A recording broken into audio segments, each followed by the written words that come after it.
सामान को जोहार गे टोर बा ऑफिशियल पास्ट को तयम जतो को सगुन दाराम और तय दा सेटर हुए कना ना राखा सही ओना स्पोर्ट प्रोग्राम को चले का हुई बना जतो को तो नेक्स्ट का चलो तो आप लोग कते बना से तो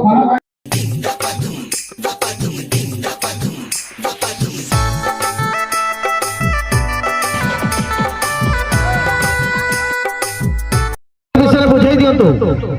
बैलून शॉट केमती हेबो ताको बुझाई दियंतु आमे माइक रे हुइसिल देले से माने दौड़ीबे एवं बैलून गोटे गोटे धरिबे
ताको करताली दे साइड करंतु ताको करताली दे साइड करंतु एटी से प्रथम राउंड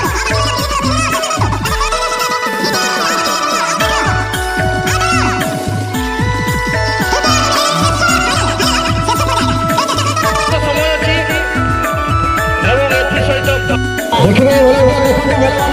मेला